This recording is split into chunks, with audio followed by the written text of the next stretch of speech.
और जो आपने संकल्प लिया हुआ है, केवल 2 दिन का चुनाव प्रचार का समय बचा है, शनिवार को वोट डलने हैं। और जो मोदी जी ने इस बार नारा दिया था कि अब की बार 400 पार, 6 चरणों का चुनाव हो गया है और अभी तक जो रिपोर्ट आ रही है उसमें लगभग 75% सीटें भारतीय जनता पार्टी इस बार जीतने जा रही है। उस संकल्प की सिद्धि के लिए जो आखिरी चरण का चुनाव है, आपका समर्थन और आशीर्वाद जब अनुराग ठाकुर जी को यहां से मिलेगा तो वोट न केवल अनुराग ठाकुर जी को यहां से सांसद बनाएगा, लेकिन तीसरी बार आदरणीय मोदी जी को इस देश का प्रधानमंत्री बनाएगा। मित्रों, बात चाहे मैं नेता की करूं, नेतृत्व की करूं, नीतियों की करूं, मैं मानता हूं कोई कारण नहीं है कि धर्मपुर विधानसभा क्षेत्र से एक भी वोट कांग्रेस पार्टी को पड़े।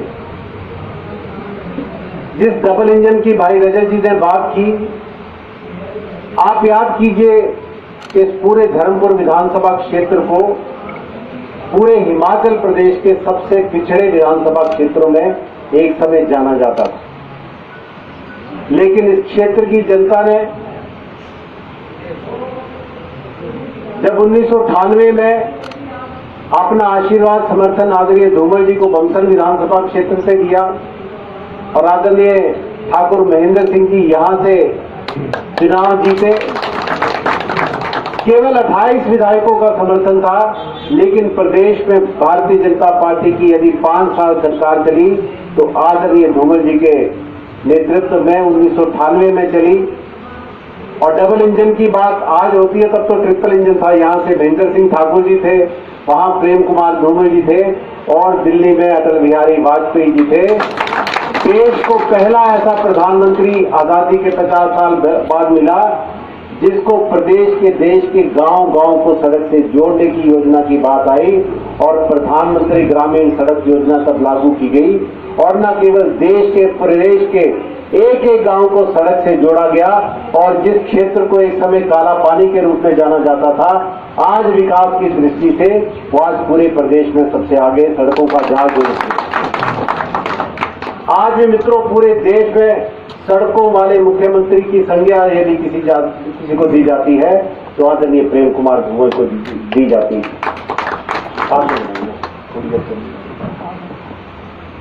तो मेरा आपसे केवल मात्र एक निवेदन है, आपका वोट न केवल यहां से विधायक चुनता है, सांसद चुनता है, आपका वोट प्रदेश का मुख्यमंत्री भी तय करता है और देश का प्रधानमंत्री भी तय करता है। इस बात की हमें याद रहना चाहिए। और वो कहते हैं कि अगर आपको खुश रहना है तो वर्तमान में जिए, अगर आपको if you want to live happy stay in present, but अगर आपको अपना भविष्य ठीक रखना है तो अपने इतिहास को याद रखिए। और इसलिए जरूरी है हमारे भविष्य के लिए, बच्चों के भविष्य के लिए हम अपने इतिहास को याद रखें। ये भारतवर्ष जिसको एक समय में सोने की चिड़िया कहा जाता था, क्या कारण है कि 500 सालों की हमें मुगलों की गुलामी झेलनी पड़ी और लगभग 100 साल हमें अंग्रेजों ने हम पर राज किया? कोई तो कारण रहा होगा मित्रों। और अगर हम इतिहास की तरफ नजर दौड़ाएं तो तब राजतंत्र था, राजतंत्र में प्रजा की कोई सुनवाई नहीं होती। राजा का बेटा आगे राजा बनेगा, उसका आगे बेटा राजा बनेगा, प्रजा ये तय कर नहीं सकती कि आज अगला राजा कौन होगा। वो उन राजाओं की लड़ाई रही होगी, कैसे मुगल कोई तुर्की से, ईरान से, अफगानिस्तान से आ गए, तब ना हवाई जहाज से ना रेल की पटरी थी, वो घोड़े पे आए होंगे या पैदल आए होंगे, हजारों किलोमीटर वो चल के आए और 500 साल हम पर राज किया, हमारे मंदिर नष्ट कर दिए, मस्जिदें बना दी, हमारी सांस्कृतिक विरासत को खत्म करने की कोशिश की गई। आज हमें इस बात का भी गौरव है जो 500 साल की लड़ाई हमारे पूर्वजों ने रामलला के लिए लड़ी, आज उन रामलला के भव्य राम मंदिर में दर्शन करने का मौका दिया तो आदरणीय मोदी जी की सरकार ने दिया। जय श्री राम, जय श्री राम। तो मैं आपसे यही निवेदन करने आया हूं कि राजतंत्र का तो नियम है यथा प्रजा यथा राजा तथा प्रजा, जैसा राजा होगा वैसी प्रजा होगी। लेकिन लोकतंत्र में आपका वोट तय करता है कि कौन इस देश का प्रधानमंत्री होगा, कौन इस देश का राजा होगा, कौन इस देश का प्रधान सेवक होगा। वो आदरणीय मोदी जी ने पिछले 10 साल में करके बताया है। तो लोकतंत्र का नियम है यथा प्रजा तथा राजा। जैसे लोग होंगे वैसे ही राज होगा, आप तय करेंगे। आज गांधी नेहरू परिवार की बकौती नहीं है, 20 बार राहुल गांधी लॉन्च हो गए, लेकिन आपके वोट की ताकत ने बता दिया कि ये देश अब जागरूक हो गया है। हम तय करेंगे कि इस देश का प्रधानमंत्री कौन होगा। इसलिए हम आपसे निवेदन करने आए हैं, क्योंकि ये वीर भूमि है। हिमाचल के प्रत्येक गांव से, प्रत्येक घर से हमारे सेना का जवान सीमा पर देश की सुरक्षा करता है। आप याद कीजिए 2014 से पहले का क्या भारत था। अखबार खोलते तो खबर आती थी कि हमारी सेना के पास गोला बारूद नहीं, हमारे टैंकों को जंग लग गया है, हमारे पास लड़ाकू विमान नहीं है। ऐसी विपरीत परिस्थितियों में भी हमारा जवान सीमा पर डटकर इस देश की सुरक्षा करता था। और पिछले 10 साल में जो नया सशक्त भारत आदरणीय मोदी जी ने बनाया है, आज हम इस देश से मिसाइलें भी एक्सपोर्ट कर रहे हैं और लड़ाकू विमान भी यहां से बनाकर हम अन्य देशों को दे रहे हैं। ऐसा देश आदरणीय मोदी जी ने बनाकर दिया। आप कल्पना कीजिए, आज पूरे विश्व की आप परिस्थिति देखिए। रशिया यूक्रेन से लगभग 1.5-2 साल से युद्ध लड़ रहा है, इजराइल फिलिस्तीन पर हमला कर रहा है, चाइना ताइवान को आंखें दिखा रहा है। एक ऐसा दौर होता था कि पाकिस्तान के लोग वहां से गोला बारूद फेंकते थे और गोलीबारी करते थे, और हमारे देश का सैनिक इंतजार करता रहता था कि दिल्ली के ऑर्डर मिलेंगे तो शायद मैं कुछ कर। भारत माता की जय, भारत माता की जय, भारत माता की जय। आज कल्पना कीजिए, हमारी देश की सेना को खुले ऑर्डर हैं, अगर पाकिस्तान के लोग 10 गोली चलाते हैं तो आप 100 गोली से उनका जवाब दीजिए। इसलिए आज बॉर्डर पर गोलीबारी भी बंद होगी और कश्मीर में पत्थरबाजी भी बंद होगी। और कांग्रेस के नेता याद दिलाते हैं पाकिस्तान के लोगों को। आपने पढ़ा होगा मणिशंकर जी का बयान कुछ दिन पहले आया था कि पाकिस्तान से हमें बात करनी चाहिए, उनके पास परमाणु हथियार है। मित्रों, पाकिस्तान अपने परमाणु हथियारों को भूल गया है। मोदी जी से निवेदन कर रहा है कि हमें आटा दे दो, हमें दाल दे दो। वहां 250-300 रुपए किलो आटा हो गया, लोग भूखे मर रहे हैं, लेकिन कांग्रेस के नेता उनको अपने परमाणु हथियारों की याद दिला रहे हैं। आज ऐसा सशक्त भारत हमने बनाया है। आज भारत आंख में आंख डालकर बात करता है, चाहे चीन हो, चाहे अमेरिका हो, चाहे रशिया हो। और विश्व में अगर कहीं संकट आया, आपने पढ़ा होगा सीरिया में आया, यमन में आया, सबसे पहले अपने नागरिकों को अगर सुरक्षित लाने का किसी ने काम किया तो भारत के प्रधानमंत्री ने किया। और अमेरिका और अन्य देश के राष्ट्रपति और प्रधानमंत्रियों ने भी उनसे निवेदन किया, आप अपने देश के नागरिकों को ला रहे हैं, आप कृपया करके हमारे देश के नागरिकों को भी लाइए। आज छवि आज भारत की पूरे विश्व में हुई है कि भारत को अमेरिका का राष्ट्रपति भी और ब्रिटेन का प्रधानमंत्री भी बोलता है कि हमारे नागरिकों की सुरक्षा की यदि गारंटी है तो मोदी जी की गारंटी। याद कीजिए 2014 से पहले का भारत। आप अखबार खोलते थे और उसमें पढ़ने को क्या आता था, 70,000 करोड़ का कॉमनवेल्थ घोटाला, 1,70,000 करोड़ का दूर संचार घोटाला, 1,80,000 करोड़ का कोयला घोटाला।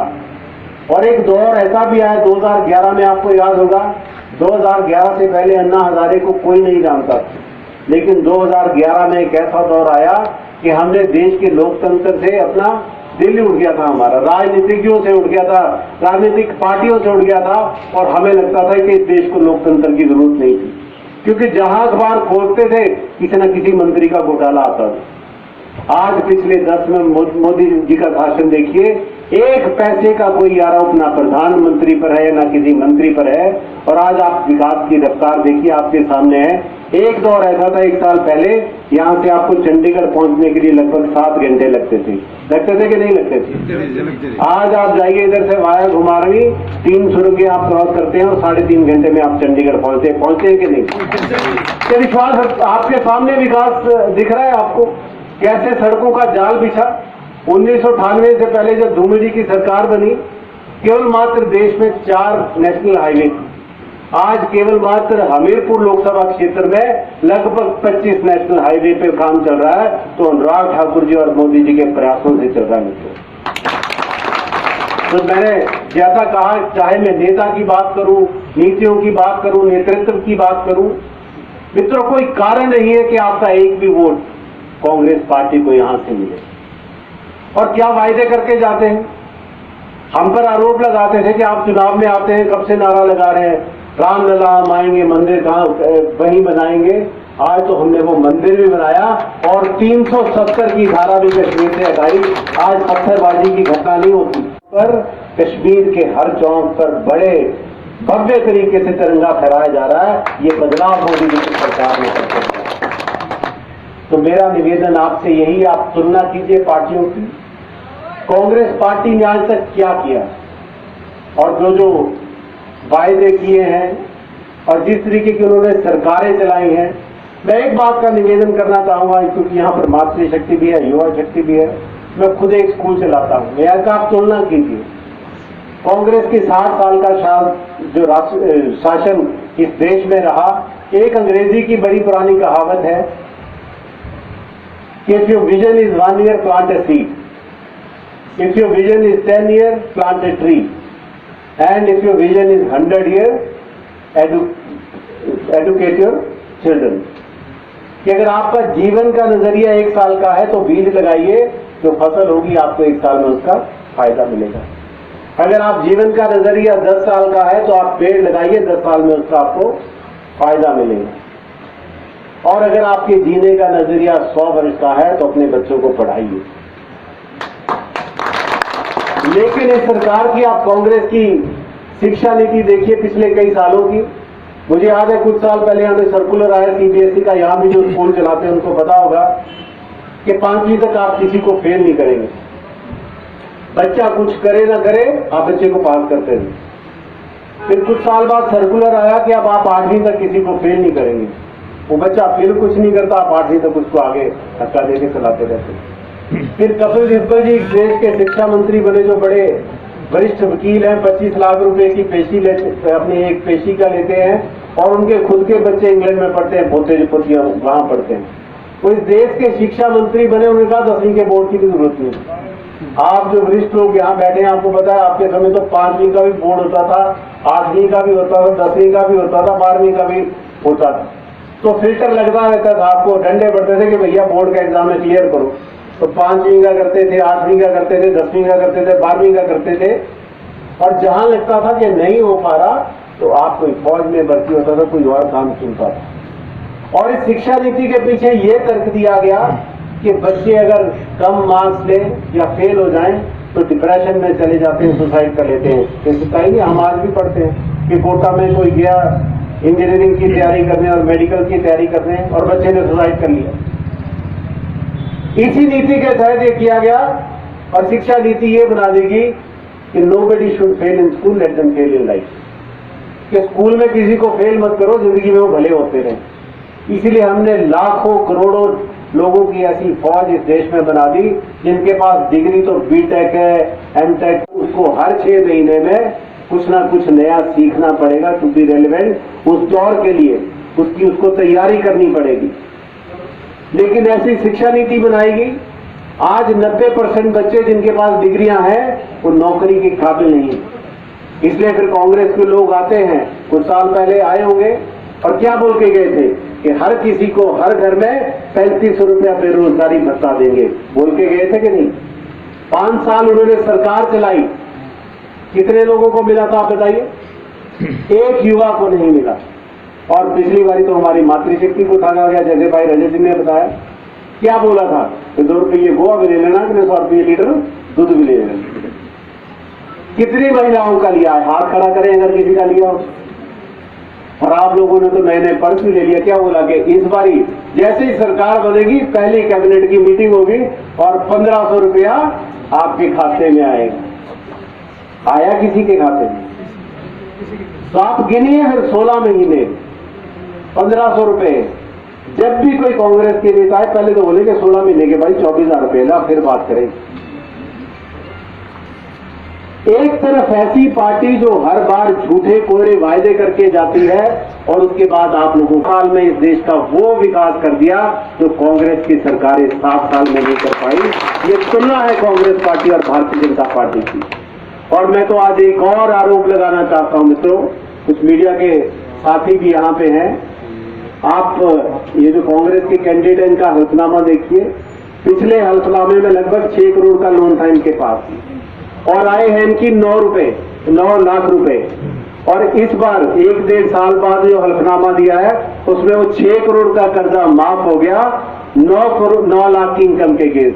क्या आप कल्पना कर सकते हैं कि किसी की 9 लाख की इनकम है और 1 साल में वो 6 करोड़ का कर्जा माफ कर सके?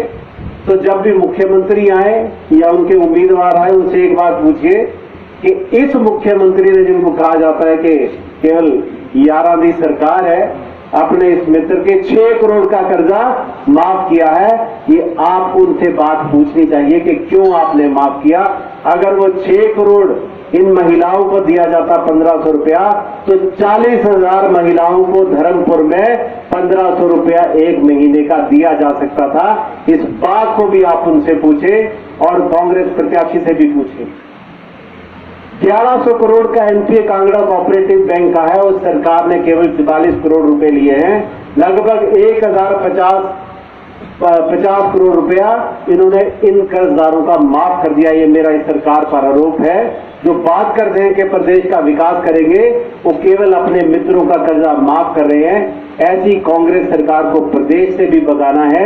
इसलिए मेरा निवेदन है, शनिवार का दिन होगा, पहले नंबर पर अनुराग ठाकुर जी का नाम होगा, कमल का चुनाव चिन्ह होगा। सुबह जल्दी उठ जाएं क्योंकि आजकल गर्मी बहुत है। आप कोशिश करें कि 10 बजे तक जितना भारी से भारी मतदान हो जाए उतना ज्यादा से ज्यादा मतदान करें। और अब की बार जो नारा दिया है मोदी जी ने, क्या दिया है? अब की बार 400 पार और 5वीं बार 5 लाख पार।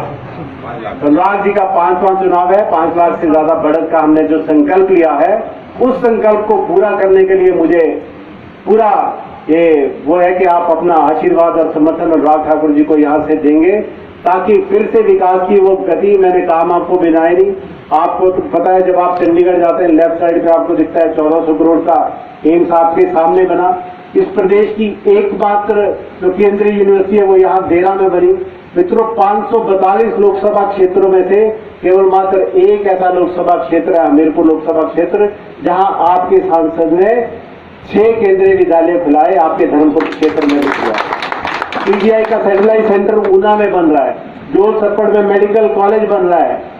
तो इसलिए अगर मैं विकास गिनाने लगूंगा तो आप सबको पता है कि जितना विकास अनुराग ठाकुर जी ने कराया है, मैं मानता हूं किसी और सांसद ने अपने लोकसभा क्षेत्र में नहीं कराया। ये बात तो अमित शाह जी भी यहाँ कह गए कि उन्होंने जो अपने क्षेत्र के लिए काम किया, न केवल यहाँ के लिए काम किया, लेकिन भारतीय जनता पार्टी के साथ युवाओं को जोड़ने के लिए पूरे देश में काम किया है।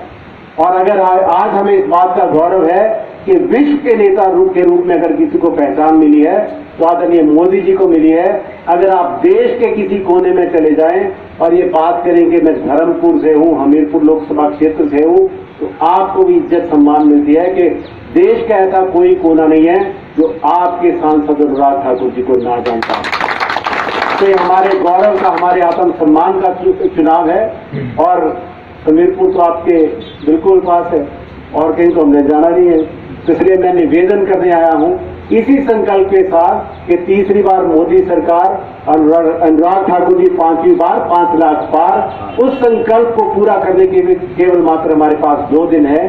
2 दिन जितने भी हमारे दोस्त, रिश्तेदार, मित्र हैं उनसे संपर्क करें, ज्यादा से ज्यादा मतदान यहां से करवाएं ताकि पूरे देश में संदेश जाए।